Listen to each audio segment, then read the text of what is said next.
ప్రియకుమారుడైన అబ్షాలోము దావీదుని చంపాలని, తన సొంత కుమారుడే, తన కడుపున పుట్టిన కుమారుడే అబ్షాలోము దావీదును చంపి దావీదు రాజ్యాన్ని తీసుకోవాలని, దావీదు కలిగి ఉన్న రాజ్యాన్ని తను సొంతం చేసుకోవాలని ఉద్దేశంతో దావీదుని తరమటం ప్రారంభించాడు. తండ్రినే చంపాలని ప్రయత్నిస్తున్నాడు. తండ్రి సింహాసనాన్ని గుంజుకోవాలని ప్రయత్నిస్తున్నాడు. తండ్రి సింహాసనములో నుంచి తండ్రిని త్రోసివేసి తండ్రి సింహాసనం మీద తాను కూర్చోవాలని ప్రయత్నం చేస్తున్నాడు. అహీతోపెలి ఒక వ్యక్తి ఉండేవాడు, దావీదుకి మంచి అనుచరుడు. అతడు చాలా అద్భుతమైన ఆలోచన పరుడు. అతడు కూడా మంచి యుద్ధ వీరుడు, దావీదుకి నమ్మకమైన వ్యక్తి.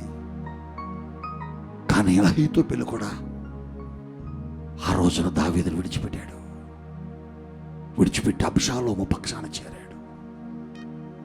అబ్షాలోముతో కలిసి దావీదును చంపడానికి కుట్రపడుతున్నాడు. ఈ సంగతి దావీదుకి తెలిసింది. అహీతోపెలి కూడా అటు వెళ్ళిపోయాడా అని. అహీతోపెలి కూడా వెళ్ళిపోయాడా? అయితే ఇప్పుడు మనతో ఎవరు లేరా అన్నాడు.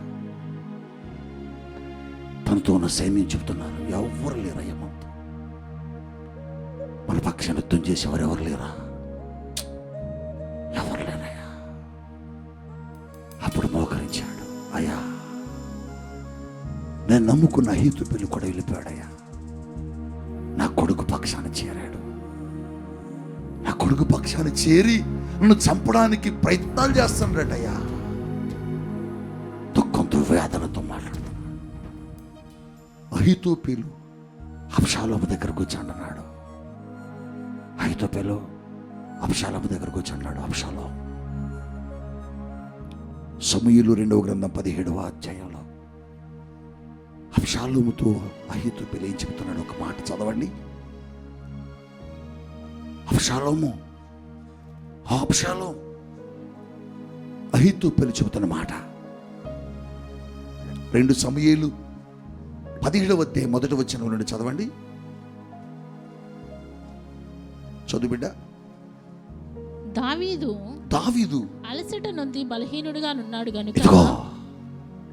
నా మాట వినండి, నా వైపు చూడండి, ఎవ్వరూ అటు ఇటు చూడతావు. పరిశుద్ధాత్మ దేవుడు ఒక మాట చెబుతున్నాడు. మళ్ళీ చదువు.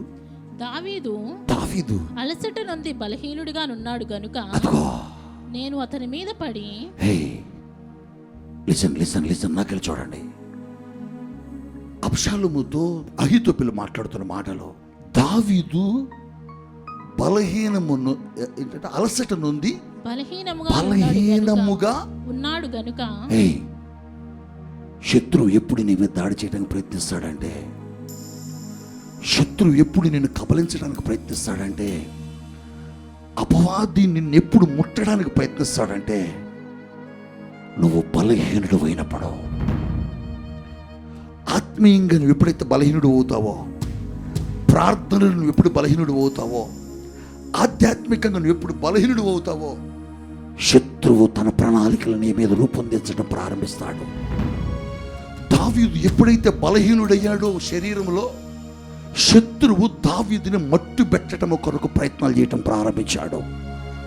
సాతాను కూడా అంతే. దావీదు శారీరకమైన బలహీనుడైనప్పుడు శత్రువులు ఎలా లేచాడో, నువ్వు కూడా ఆత్మీయంగా బలహీనుడైనప్పుడు సాతానుడి చేతికి నువ్వు చెక్కడానికి, సాతాను పట్టుకోవడానికి నేను ప్రయత్నం చేస్తాడు. అందుకోసమే ఆత్మీయంగా మనం ఎప్పుడు కూడా బలహీనం కాకూడదు. మనం ఎప్పుడు కూడా ఆత్మీయులు ఎప్పుడు కూడా బలహీనులు కాకూడదు.